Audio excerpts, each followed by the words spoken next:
was printed, I think, 1883. Dude, look at that one. Ooh, easy, buddy. Look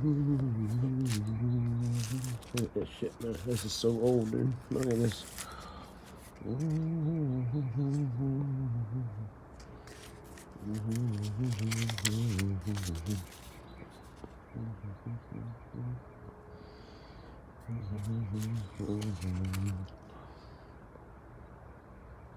I'm going no further than, I might go a little further, but I ain't gonna go too much further than that. Wait and see what kind of reactions I got. I don't know if I'm sharing something I ain't supposed to here or not, you know what I mean? And then Masons are pretty funny about their shit. Entered apprentice degree. But I mean, it breaks it all down in here. Look at that. Section 3rd.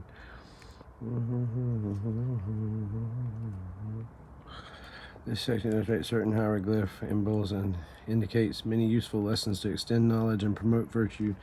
This famous fabric was situated on Mount Moriah, near the place where Abraham was about to offer up his son Isaac, and where David met and appeased the destroying angel.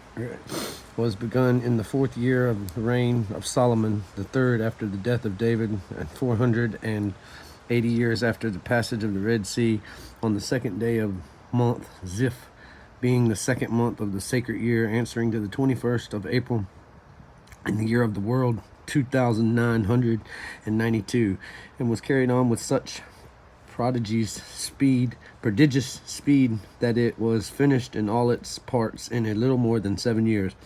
We also learn from sacred history that there was not heard the sound of axe, hammer, nor any tool of iron or ironing in its building. The stones were all hewn, squared, and numbered in the quarries of Zeratath. The trees felled and prepared in the forest of Lebanon, conveyed by sea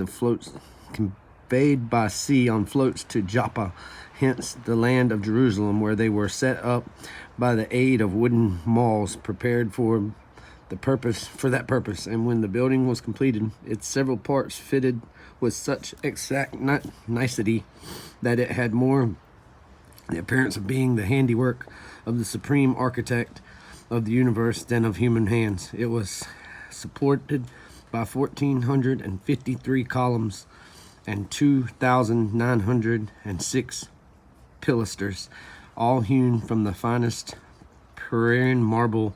There were employed in its building 3 grand masters, 3,300 master masons, or overseers of the work, 80,000 fellow crafts, or hewers of mountains and in the quarries, and 70,000 entered apprentices, or bearers of burdens. And these were also classed and arranged by the great wisdom of King Solomon, that neither envy, discord, nor disunion was ever known to exist among them.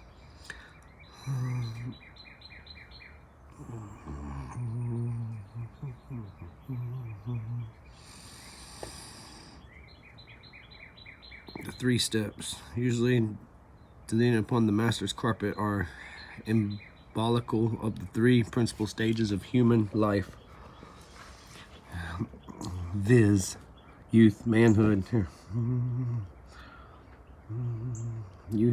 and age. In youth, as entered apprentice, we ought need to occupy our minds in the attainment of useful knowledge. In manhood, as fellow crafts, we should apply our knowledge to the discharge of our respective duties to God, our neighbors, and ourselves, that so in age as masters masons we may enjoy the happy reflections consequent on a well-spent life, and die in the hope of a glorious immortality.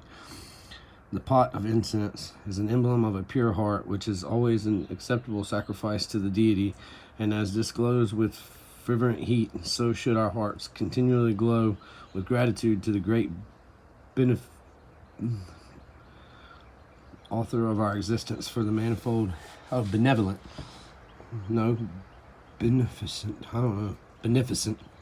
author of our existence for the manifold blessings and comforts we enjoy. The beehive is an emblem of an industry,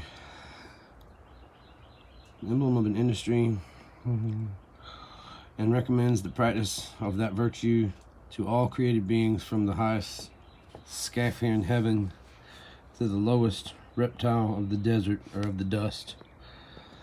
It teaches us that we came into this world rational and intelligent beings, so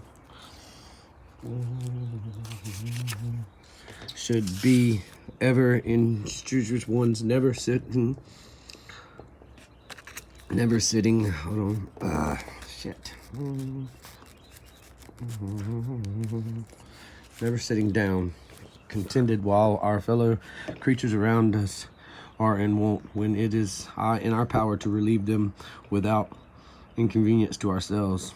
When we take a survey of nature, we view man in his infancy more helpless and indigent than the brute creation. He lies lavishingly for days, months, and years, totally incapable of providing sustenance for himself, of guarding against the attack of the wild beast of the field, or sheltering himself from the inclements of the weather. It might have pleased the great creator of heaven and earth to have made man independent of all other beings, but as dependence is one of the strongest bonds of society, mankind, we're made dependent on each other for protection and security, as they thereby enjoy better opportunities of fulfilling the duties of reciprocal love and friendship.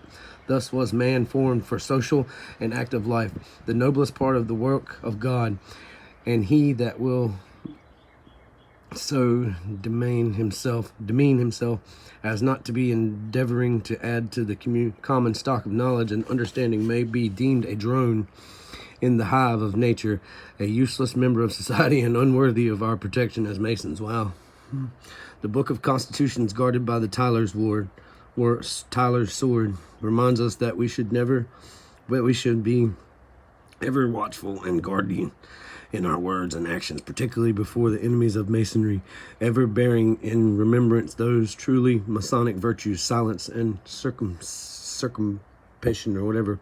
The sword, pointing to a naked heart, demonstrates that justice will sooner or later overtake us, and although our thoughts and words, our actions may be hidden from the eyes of men, not that all-seeing eye,